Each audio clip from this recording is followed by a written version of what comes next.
You all or other organizations may be establishing a list. We all need to establish lists that we publish on a daily basis and call people out who is for this, who is against this, who has not taken a position yet. No one gets to hide. No one gets to play neutral. Everybody has to be all in. That is Governor Greg Abbott says he's going to have a naughty and nice list for the special session of the legislature that starts in Austin today. Maybe a very long month for lawmakers and for reporters like Alana Rocha from the Texas Tribune, who will be covering them down there. Good morning, Alana. So the governor was pretty much on the sidelines through much of the regular session on this bathroom bill, where the state Senate passed a much tougher version than the House did. He finally came out and said, okay, we got to do something towards the end of the session. Right.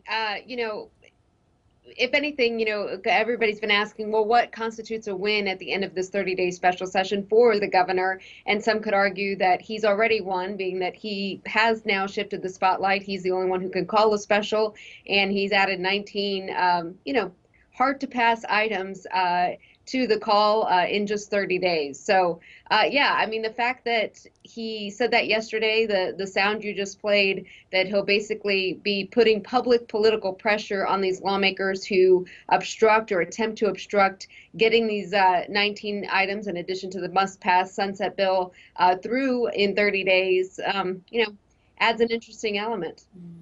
A lot of these are items, 2 points on that. A lot of these are items that the legislature worked on and just couldn't quite get across the finish line in the regular session. And the other one is the governor assumes that everybody in the state of Texas cares about the same issues that he cares about. And they're going to what? Pick up the phone and call to talk about issues that they don't understand? Yeah, it's not really, you know, clear. I mean, you could argue that, you know, he was elected statewide, so he's representing the people by bringing these 19 items to the call, again, in addition to that must-pass bill.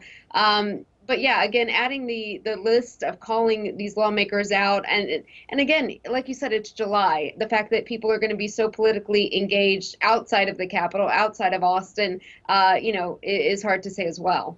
So you got three big players down there, and again, a lot of the handicapping down. I really maintain people across the state don't really watch this as closely as us political nerds do, but Speaker Joe Straus, pretty moderate to conservative leader of the House. You've got Lieutenant Governor Dan Patrick, very conservative on the state Senate side, and Governor Greg Abbott, realistically somewhere in between.